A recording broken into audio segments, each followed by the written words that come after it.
Welcome back to Afternoon Express, coming to you live on SABC3. Now, Ryan Stamrood, the man who swam Robben Island, crossing 69 times, is with us in the loft today to share his incredibly brave journey and talk about his upcoming ventures. He has successfully completed some of the world's toughest cold water long-distance swims and has completed ice miles within both the Arctic and Antarctic regions. And he's done all of this in only a Speedo. Well, I say Speedo, but actually, there was also that one time when you went from Russia to the USA completely naked. No, I did not. That's a rumor. No, was it a rumor? I deny. Really? Yes. Did you not do it? No, you were supposed to. sometimes it gets confusing because the term naked refers to guys swimming in Speedos or wetsuit. So it's naked or wetsuit. Okay, well, you So can I see didn't have a where that Speedo would on. have caught me. You see where that would have caught my attention. It would have gone viral. But welcome to the show. You've Thank been you. here before. I have indeed. And I mean, you've just done so well. You've done such absolutely incredible stuff. Just you. to remind our viewers, how did your journey with extreme swimming begin? Well, I'm glad you said the word journey because that's exactly what it is. You don't wake up one day and decide to do kind of the stuff that I'm doing. I first started swimming about 15 years ago, and my first big challenge was to get through the first swimming squad of about 40 lengths, which nearly killed me. And then slowly, you know, you stick to it. And eventually I was challenged to do a Robben Island crossing from Robben Island to Bloberg. You mentioned I've done it 69 times. That was 2 days ago. It's now 71, so the tally keeps counting. And a lot of little things that I've deemed impossible for myself, I've then set as a goal and achieved and realized it actually wasn't as hard as I thought or as impossible. And I've just taken that journey to some silly levels. Amazing. We've actually got a little clip here on some of the extraordinary things that you've done in water. Should we have a look?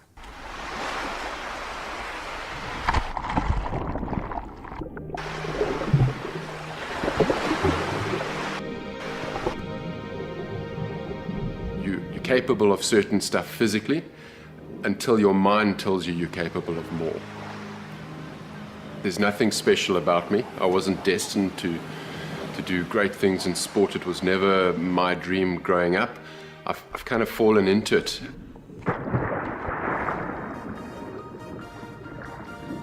With swimming, it's very solitary. You're facing down, looking down into the deep ocean. You see stuff down there, and it keeps you alive. That is so inspiring. It keeps you alive. Very dramatic. But I mean, were you an especially good swimmer? Because I've got this battle with myself where I want to be a runner. Like when I see people running just for class, I think it's so amazing. But 2 minutes on the treadmill is over for me. But now running in the ocean must be even more defeating. So you must have been a really good swimmer to start off with in order to... Not at all, actually. I'm not a great swimmer. My coach, Gary Freeling, will tell you that openly. He's given up on trying to get my stroke right. But I do indeed love the water and I love swimming. And I've just taken it to different levels. It's a very challenging sport indeed. You know, as you heard earlier, the triathletes, you know, the swim, which is the shortest part, is usually the biggest challenge. But that's, you know, don't ask me to run or cycle. I'm a swimmer, that's what I'll stick to. How do you get your body to kind of acclimatize to such cold? I mean, Antarctica, you know, that's freezing. That's dangerous to put your body in those levels. So, I mean, I suppose your mind has got to be a lot stronger than what your body is then. But how do you train or prepare for something like that? Yeah, 100%. It is very much a mental game, but you have to get your body ready. So, first and foremost, if you're going to do something in extreme cold conditions, you're going to do a distance. You can't be fit just to swim that distance. You've got to be fit to swim a lot further because the cold impacts your body and your muscles profoundly, and it knocks a lot out of you. So I train a lot. I spend a lot of time in swimming pools to get fit. I spend a lot of time in our oceans in and around Cape Town. And I spend a lot of time in cold to condition my body. And then I do certain other things to condition my mind, you know, as far when it's an extreme cold, like an ice bath, for example. Really? I will get a big tub. I usually go down to our local fishery down here, I&J. They fill up a tub of ice water. I bring that temperature down to 1 degree Celsius or 0 degrees, as close to naught as I can get it.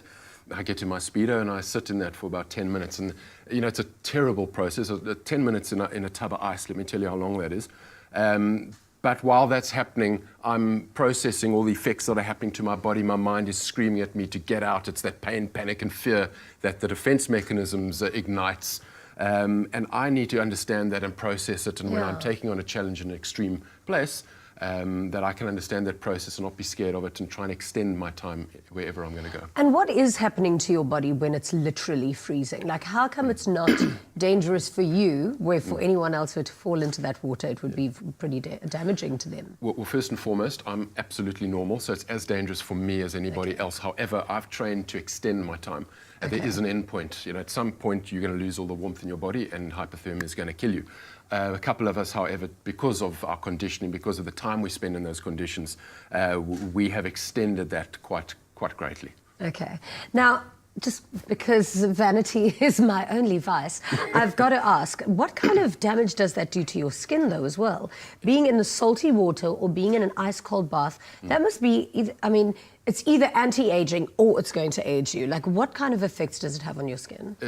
A lot, you know, starting from the swimming pool exposure where I'm in chlorine for many hours of every day, then into the salt waters where I do a lot of training, add the element of cold, and then even add things like the jellyfish and blue bottle sting. So my skin takes a hammering for sure. So then what do you use? I use the Dermikelp product. I've partnered with them now as well, but it's absolutely the natural product for me. And I'm very proud to be partners with them because it's actually derived from the very place that I do my activities, from the sea kelp, and it's cortisone free. It's something I can use every day, so it's working extremely well. Absolutely.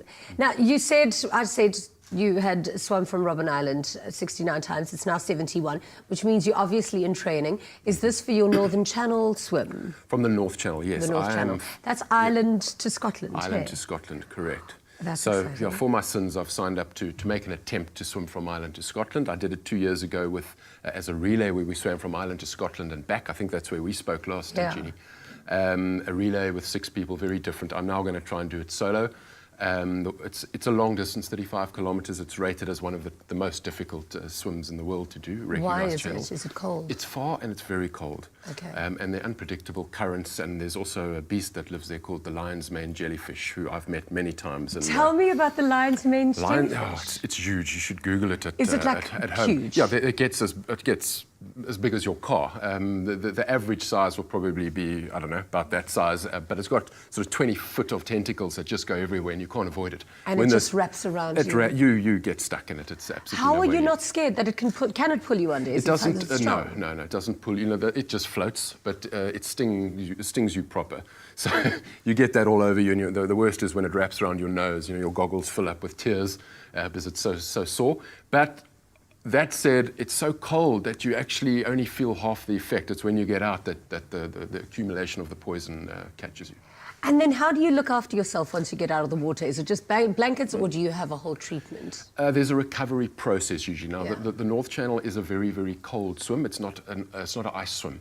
Ice swimming is from 5 degrees Celsius and below. North Channel is just a very long time, probably 12 to 14 hours that I will be exposed to. Is that how long you're going to be in the water for? Yes, it will. Wow. In 12 degrees, wearing only my Speedo. Now, I'm hoping, I'm not arrogant enough to say I'm going telling there everybody to do it. naked still. I'm going to attempt it, and I hope it lets me across. I really do. I'm doing the training. And yes, when I get out, there's a recovery process. I have to reheat. So, a lot of the warmth has been sucked out of me. And so the first priority is to get my core temperature back to where it should be, and then I start worrying about everything else and my daily skincare and everything else. Well, then you know that you are one of our heroes here at Afternoon Express. So we're sending you all of our love and all of our luck, and I'm pretty sure you're going to absolutely nail it. Best of luck. Best wishes. Thank you so much. I'm so excited for you. Appreciate your interest. having a good and healthy skincare routine is an absolute must, especially if your bare skin is subject to ice-cold water conditions and chlorinated pools like Ryan's. Now, Dermikelp has been dermatologically tested and clinically proven to rapidly smooth and protect itchy and irritated skin, and the unique formulation is free of cortisone and other harmful additives, making it suitable for long-term use and ideal for all ages.